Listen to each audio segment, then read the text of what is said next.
कि बैठिए। अरे बुद्ध बनना इतना आसान होता तो आप बन नहीं जाते। बुद्ध 6 साल एक आसन पे बैठे रहे, आप 6 घंटे नहीं बैठ पाते। और परम भगवत्ता को कैसे प्राप्त करेंगे? हाँ, परम भगवत्ता को कैसे प्राप्त करेंगे? धर्म को कैसे प्राप्त करेंगे? मुक्ति कैसे प्राप्त करेंगे? इतना आसान थोड़ी नहीं है कि चलो भाई दाल चावल रख दिया और खा लिया। ऐसा नहीं, तब करना पड़ता है, तब करना पड़ता है। ठीक है, तो धम्म और धर्म में कोई भेद नहीं। धम्म पाली में है, धर्म हिंदी में है। अब भाव समझिए कि जब हम धर्म कह रहे हैं तो धर्म का क्या अर्थ है। ठीक है, जैसे एक शब्द ले लीजिए, सत्य। शब्द क्या है? सत्य। अच्छा, हम किसी हिंदू व्यक्ति से पूछेंगे कि बताओ सत्य क्या है, तो वो क्या कहेगा? ब्रह्म सत्यम। क्या कहेगा? शब्द क्या है? सत्य। किसी हिंदू व्यक्ति से पूछा जाए तो क्या कहेगा? ब्रह्म सत्यम। भैया उसके धर्म में ब्रह्म सत्य है। लेकिन वही बात बौद्ध धर्म में आकर के आपसे पूछा जाए कि बताओ कि सत्य क्या है, तो क्या कहा जाएगा? दुखं सच्चं। हाँ, पाली में कहा जाएगा क्या? सत्य वही है, शब्द वही है, लेकिन सत्य उनके लिए ब्रह्म है, बुद्ध के लिए दुख है। इसलिए पहला आर्य सत्य क्या है? इदं खोपन भिक्खवे दुखं आर्य सत्यं। जाति पि दुखा, जरा पि दुखा, व्याधि पि दुखा, मरणम पि दुखं। अपिये ही संपयोगो दुखो, पिये ही विपयोगो दुखो, यम पिच्छं न लभति तम पि दुखं, संकितेन पंच उपादान खंधा दुखा। ये सब कुछ सत्य है। बुद्ध ने क्या कहा? दुख सत्य है। इसलिए शब्द को लेकर के लड़ाई मत करिए, शब्द को लेकर के लड़ाई मत करिए, दर्शन को लेकर लड़ाई करिए कि हमारे में इसका क्या अर्थ है, हमारे धर्म में इसका क्या अर्थ है। बात बहुत दूर तक चली गई, बहुत सारी बात है कहने के लिए, आगे कहता रहूंगा, प्रसंगवश आ गई है। बोलिए भगवान बुद्ध की। तो 3 चीजें मैंने कहा। भगवान बुद्ध का धर्म तर्क की कसौटी पे नहीं, परीक्षण पे कसा जाता है। परीक्षण को कसने वाला भी योग्य होना चाहिए, और वो परीक्षण पे भी अंततः क्या करना पड़ता है? आंखें बंद करके मानना ही पड़ता है। अंततः क्या आता है? भरोसा ही आता है। लेकिन वो भरोसा परीक्षण की प्रक्रिया से गुजरता है, ऐसे ही नहीं। कैसे? परीक्षण की प्रक्रिया से गुजरता है। ऐसे ही आंखें बंद करके नहीं मानना। तो सुमेध ने अपने समस्त पारमिताओं का स्मरण किया कि दानशील आदि जो 10 पारमिताएं हैं उसको उन्होंने पूरा किया। और पारमिता पूरा करने के लिए एक ही जन्म पर्याप्त नहीं होते। अब आपको जन्म पुनर्जन्म को लेकर की बहुत सारी विविधताएं हैं, सुनेंगे। अब आप कहेंगे जन्म पुनर्जन्म कहां से आ गया? आप तो पाप पुण्य तक को मानने को राजी नहीं। भले गाथा लिखा देंगे सब पापस आकरणं कुशल संपदा, सभी पापों को ना करना, कुशल कर्म का संचय करना, ये आप लिखवा देंगे। लेकिन आप कहेंगे बौद्ध धर्म में पाप पुण्य होता ही नहीं। भैया गाथा क्यों लिखवाए? हाँ, गाथा क्यों लिखवाए? हाँ, देखिए जन्म पुनर्जन्म भी होता है, अच्छे बुरे कर्मों का विपाक भी होता है। नहीं तो बताइए ना, व्याख्या करूंगा आगे, थोड़ा सा झलक। माता पिता खाया वही पिया, उसी घर में रही वही पति हैं, वही सास ससुर है, सब कुछ वही है ना। लेकिन एक बेटा पैदा हुआ तो एकदम जंगाली हो गया, हुआ ना। दूसरे बेटे के समय भी माता वही है, पिता वही है, वही घर है, वही सास ससुर है, वही भोजन है, दाल चावल, हाँ, सब्जी रोटी या जो कुछ भी।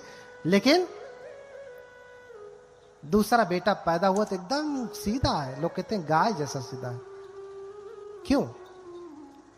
आपने बनाने में कुछ गड़बड़ी की क्या? बताइए माता जी लोग। आप पहले बेटा बेटी में, बेटा हो चाहे बेटी हो, आप पहले के जो है समय में ध्यान देती हैं, दूसरे के समय में नहीं, या दूसरे के समय में नहीं ध्यान देती हैं, पहले के समय में नहीं। ऐसा है क्या? पिता का भी वही काम है, पहले बेटे के समय में भी उतना ध्यान, दूसरे के समय में भी उतना ध्यान। लेकिन एक परम संत हो गया और एक जंगाली हो गया। क्यों हुआ आप बताओ ना। हाँ, समय की बात है। आज हम यहां धान लगाएंगे तो धान होगा, आज से 10 साल बाद लगाएंगे तो वो गेहूं हो जाएगा, यही ना? नहीं, ऐसा नहीं। समय से कुछ लेना देना नहीं। समय उसमें सहयोगी है, लेकिन समय परिवर्तित नहीं कर सकता। हमारे कुशल अकुशल कर्मों का जो संस्कार किसे कहते हैं?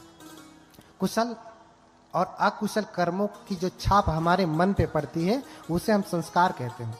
इसलिए जब व्यक्ति मरता है तो च्युति चित्त और पटिसंधि चित्त के बीच में बहुत महत्वपूर्ण भूमिका होती है कि जो चित्त मर रहा है, जो विज्ञान मर रहा है, विज्ञान यानी कॉन्शसनेस, आप उसे चित्त कहें, मन कहें, जो विज्ञान अभी इस शरीर से निकल रहा है, छोड़ रहा है, मर रहा है और दूसरी जगह प्रतिसंधि ग्रहण कर रहा है, पटिसंधि शब्द आया है ना, उन दोनों के बीच में बड़ा अंतर है।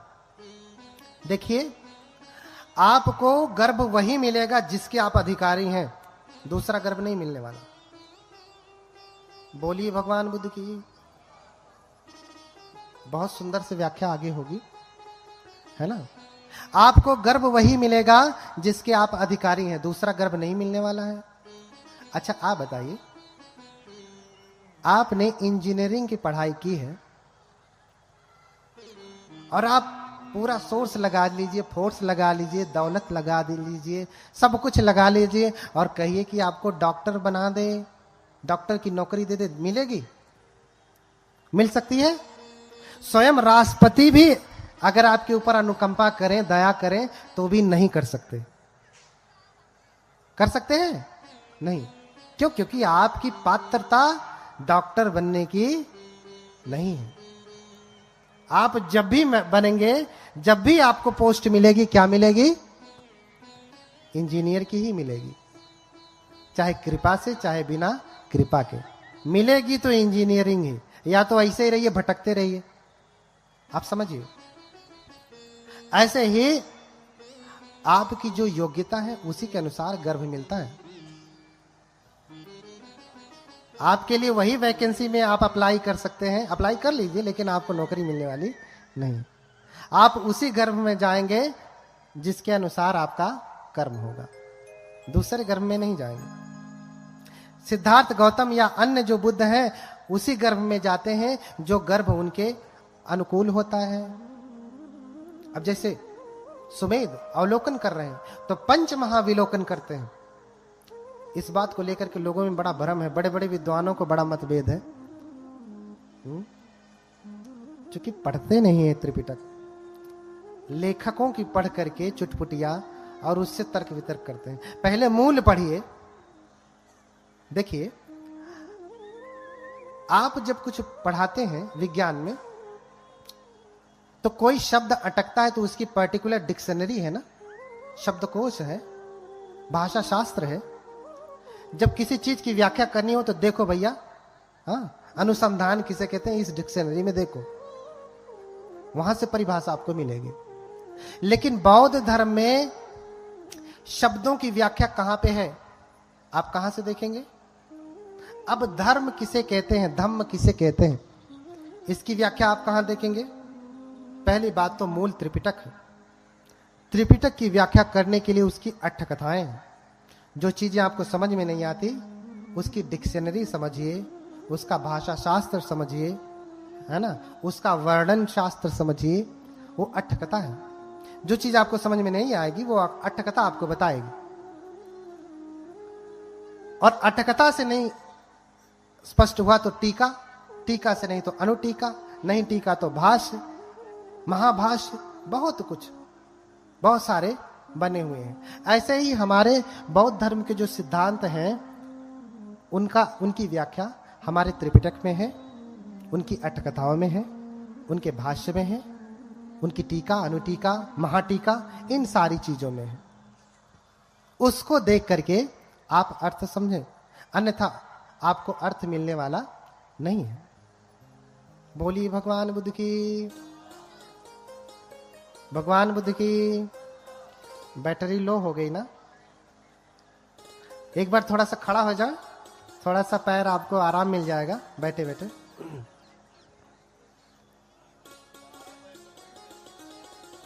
अच्छा, पीछे से भागने के लिए नहीं कहा है, हाँ? पीछे से भागना नहीं है, थोड़ा कूद लीजिए, हाथ पांव सीधा कर लीजिए तो थोड़ा आराम आ जाए। जिनके घुटनों में परेशानी होगी उनको थोड़ा आराम आ जाएगा। बोलिए भगवान बुद्ध की, भगवान बुद्ध की। मेरे साथ साथ दोहरा, करुणा गुणगं, करुणा गुणगं, पञ्ञापदीप, पञ्ञापदीप, जलितो जलन्तं, जलितो जलन्तं, वन्दामि बुद्धं, वन्दामि बुद्धं, भवपारतीर्णं, भवपारतीर्णं, वन्दामि बुद्धं, वन्दामि बुद्धं, भवपारतीर्णं, भवपारतीर्णं, वन्दामि बुद्धं, वन्दामि बुद्धं, भवपारतीर्णं, भवपारतीर्णं, तुवं बुद्धो, तुवं बुद्धो, तुवं सत्था, तुवं सत्था, तुवं मारा विभूमुनि, तुवं मारा विभूमुनि, तुवं अनुशयच्छेत्वा, तुवं अनुशयच्छत्वा, तीर्णो तारे सिमं पजं, तुन्नो तारे सिमं पजं, नमस्तु अभय ददा अनुत्तरा, नमस्तु अभयददाय अनुत्तराय, नमस्तु परहित सत्वबन्धवा, नमस्तु परहित सत्वबन्धवा, वन्दे नाथं, वन्दे नाथं, अतिकारुणिकम्, अधिकारुणिकं, वन्दे बुद्धं, वन्दे बुद्धं, चतुरार्जितं, चतुरार्जितं, वन्दे देवं, वन्दे देवं, लक्खणपुण्यं, तिलक्षणपुण्यं, वन्दे देवं, वन्दे देवं, वरधर्मतनुं, वरधर्मतनुं, इमिना इमिना सक्कारेण, सक्कारेण, बुद्धं, बुद्धं, अभिपूजयाम, अभिपूजया, इमिना इमिना सक्कारेण, सक्कारेण, धम्मं, धम्मं, अभिपूजयाम, अभिपूजया, इमिना इमिना सक्कारेण, सक्कारेण, संघं, संघं, अभिपूजयाम। अभिपूजया। बोलिए भगवान बुद्ध की करुणा हो, बोलिए भगवान बुद्ध की करुणा हो, बोलिए भगवान बुद्ध की करुणा हो। थोड़ा आराम आया? नहीं आया? तो बैठ जाए।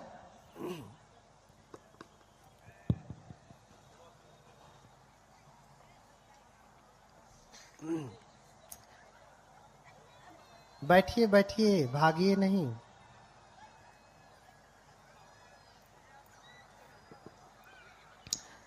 बैठ जाइए।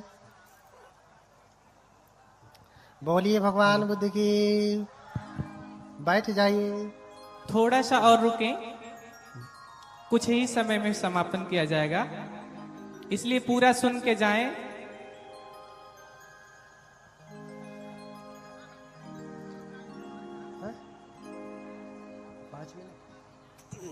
बस थोड़ा सा 5 मिनट, बस अभी आराम मिलेगा। हमारे बंते जी का निर्देश हुआ है 5 मिनट और। हाँ, अच्छा नहीं लग रहा है? हाँ, 5 बजे तक, 5 बजे तक बैठेंगे हम तो। सुबह के 5 बजे तक बोलते रहेंगे, हमको नहीं कोई दिक्कत है। आप सुनने को राजी हो और हम ऐसे बैठे रहेंगे 5 बजे तक, आपको खड़ा बैठा देंगे, बस सुनने को राजी होइए।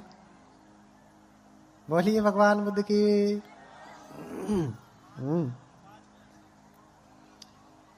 5 बज जाए तो बता देना। हाँ, तो जो है पंच महाविलोकन करते हैं कि मेरी माता कौन होगी, मेरे पिता कौन होंगे, मैं कहां पे जन्म लूंगा, क्षेत्र क्या होगा। इन सारे विलोकनों को बोधिसत्व देखते हैं और इसे विलोकन कहा क्योंकि पहले ही देखते हैं। महाविलोकन कहा, बहुत पहले ही देखते हैं। और वर्णन मिलता है कि फिर सुमेध तपस्वी अपने शरीर को छोड़ देते हैं और फिर देवलोक में विराजमान रहते हैं उनकी चेतना, और फिर से वो शुद्धोधन के घर में जन्म लेते हैं। शुद्धोधन के घर में कपिलवस्तु के राजा हैं शुद्धोधन, उनके घर में जन्म लेते हैं। पहले तो सब कुछ देखते हैं, पिता अच्छे होने चाहिए, माता अच्छी होनी चाहिए, माँ का गर्भ अच्छा होना चाहिए। गर्भ का मतलब साफ सुथरा, ऐसा नहीं, कर्मों से बनाया हुआ पुण्य का शरीर होना चाहिए उसका, तभी कोई बोधिसत्व उसके गर्भ में जा सकता है, अन्यथा नहीं। किसी बुरे कर्म करने वाले व्यक्ति के घर में बुद्ध जन्म नहीं लेते, किसी हीन व्यक्ति के यहां बुद्ध जन्म नहीं लेते। क्यों? संत रैदास जो हीन कुल में जन्म लिए, कौन मान रहा है आज उनको? उनके जैसा संत आज तक कोई हुआ? लेकिन उनको कौन मान रहा है? बस उन्हीं के कुल गोत्र के लोग। लेकिन बुद्ध के संदर्भ में ऐसी बात नहीं। बाबा साहब को भी कौन मान रहा है? हृदय से उन्हीं के कुल गोत्र के लोग। अन्य लोग तो बस राजनीति है। क्यों? क्योंकि कुल का बहुत महत्व होता है। एक प्रभावी कुल में जन्म लेने से उसका प्रभाव होता है, ऊंचे भी सम्मान करते हैं और नीचे भी सम्मान करते हैं। इसलिए बुद्ध उस समय के क्षत्रिय कुल में खत्तीय संभव अग्ग कुलीनो देव नरान नमस्सित पादो। क्षत्रिय कुल में, खत्ती यानी क्षत्रिय, खत्ती अर्थात क्षत्रिय। तो उस समय का जो सबसे प्रतिष्ठित कुल था वो क्षत्रिय। उस समय ब्राह्मण कुल दूसरे नंबर पे था, क्षत्रिय प्रथम नंबर पे। उस कुल में जन्म लेते हैं। और शुद्धोधन क्या है? पिता हैं। हाँ? और महामाया माता है, उनके घर में जन्म लेते हैं। तो जन्म लेने की प्रक्रिया क्या है? शुद्धोधन और महामाया बड़े ही धार्मिक राजा हैं, बहुत ही धार्मिक राजा हैं, शीलों का पालन करने वाले हैं, कभी किसी का अहित करने वाले नहीं हैं, अधिक कर वसूलने वाले नहीं हैं, जनता की पीड़ा को अपनी पीड़ा समझने वाले हैं, किसी को भी कष्ट देने वाले नहीं, पूरी तरीके से वो शीलों का पालन करने वाले हैं, पंचशीलों का पालन करने वाले हैं। अब आप कहेंगे कि बुद्ध से पहले पंचशील कैसे जानते रहे? मैंने पहले ही व्याख्या कर दिया कि बुद्धों की परंपरा है। गौतम बुद्ध तो 28वें बुद्ध हैं, गौतम बुद्ध तो 28वें बुद्ध हैं, उनसे पहले भी 27 बुद्ध हुए हैं। ये बुद्धों की परंपरा। जिस दिन आप बुद्ध हो जाएंगे वो आप 29वें बुद्ध हो जाएंगे। अब ये नहीं कि वही बुद्ध पहली बार, दूसरी बार, तीसरी बार, नहीं, कोई भी व्यक्ति बुद्ध हो सकता है, जैसे कोई भी व्यक्ति प्रधानमंत्री हो सकता है। जरूरी नहीं कि वही बार बार हो, दूसरा होगा, तीसरा होगा, चौथा, जो प्रधानमंत्री के योग्य होगा, जो मुख्यमंत्री के योग्य होगा वो होगा। ऐसे ही देखिए माता गर्भ की तैयारी कर रही है। देखिए बच्चे को जन्म देने के लिए आज आपका बच्चा टेढ़ा मेढ़ा और जंगाली क्यों पैदा हो रहा है? क्यों?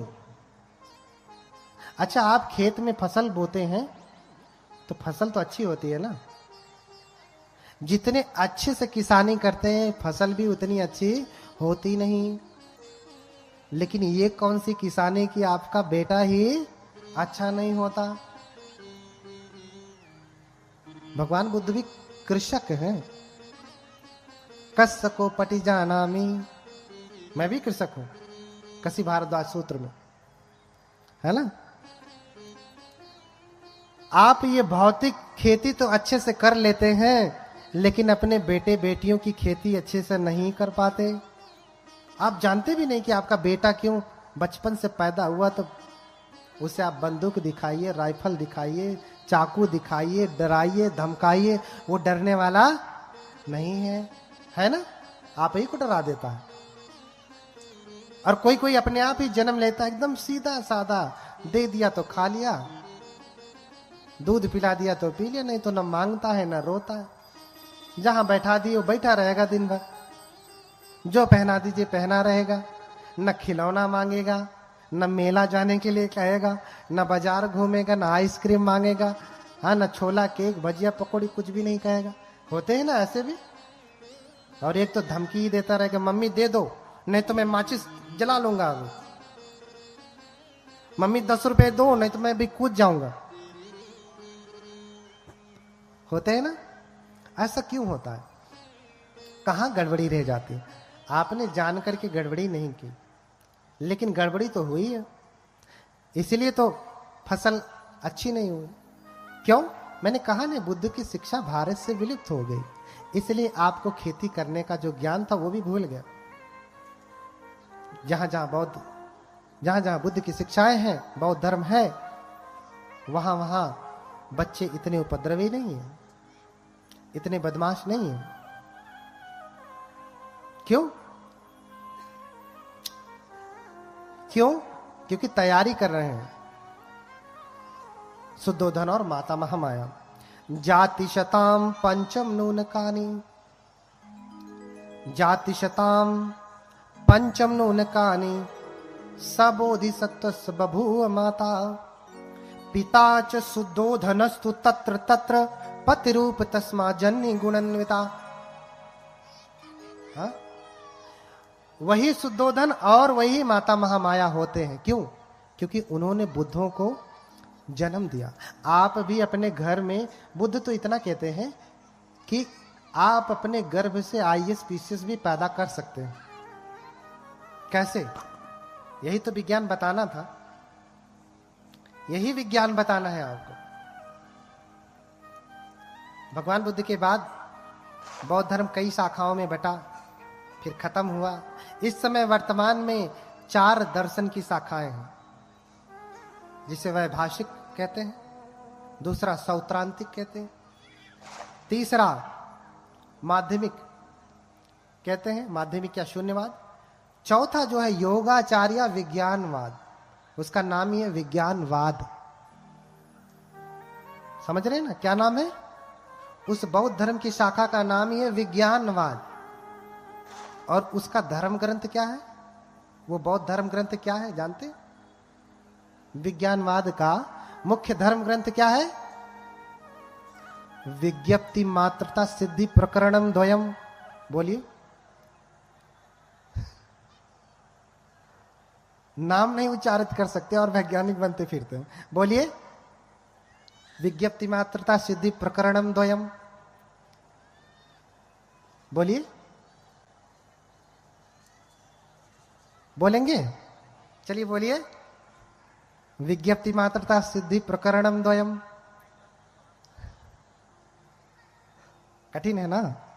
तो जिसका नाम इतना कठिन, वो विज्ञान कितना कठिन, उसे समझना कितना कठिन। ऐसे गाय चराते भैंस चराते सीख लिया जाए तो भैया बुद्ध नहीं हो जाएंगे। सीखेंगे, लेकिन उसका एक क्रम है, उसका एक क्रम है। ठीक है, तो ये तैयारी कर रहे हैं। क्या क्या देखते हैं कि माता महामाया शीलवती हैं, सुदोधन भी शीलवती हैं, शीलवान है, और बहुत दिनों से उनकी कामना है कि कोई पुत्र होवे। बूढ़े होने को आए, अभी कोई बच्चा नहीं हुआ। जानते हैं, कहते हैं सब्र का फल मीठा होता है। कहावत सुना है ना, कब से ये सब्र का फल मीठा की कहावत शुरू हुई? हा? कब से हुई ये कहावत? कब से शुरू हुई? माई मुँह मौसी जिए, सुने हैं ना? सब एक एक करके बताऊंगा। हाँ, पतली गली से निकलने, ये सब एक एक बताऊंगा, प्रसंग आएगा। हाँ, तो सब्र का फल मीठा, अभी समझे। इतने दिनों की कामना थी, संतान नहीं हो रही। जब कुछ अच्छा होने वाला होता है तो विलंब होता है। जब कुछ अच्छा होने वाला होता है तो विलंब होता है, और उस विलंब से जो घबरा गया तो अच्छा होने वाला नहीं है, नष्ट हो जाएगा, अच्छा नष्ट हो जाएगा। इसलिए धैर्य भी साथ में होना चाहिए। कहा धैर्य ही साधवो। अगर साधक है तो धैर्य तो रखना ही पड़ेगा। पैर तो दर्द करेगा, धैर्य रखना पड़ेगा, टूट थोड़ी ना जाएगा। हाँ, 6 घंटे में इसकी हिम्मत है कि टूट जाए, लेकिन धैर्य रख पाएंगे? नहीं। और धैर्य नहीं रखेंगे तो जितने घुमाएंगे उतना दर्द करेगा, आराम मिलने वाला नहीं है। हमारा सबसे बड़ा शत्रु कौन है? कौन है?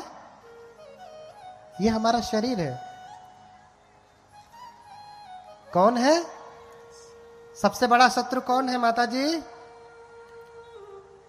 कौन होई सबेर में उठ के गाड़ी देत हुई?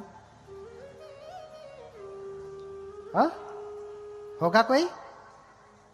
शत्रु का नाम लेते ही सबके मन में चेहरा आ गया होगा उसका। ये है एक देखिला तो चुरुआ भर खून,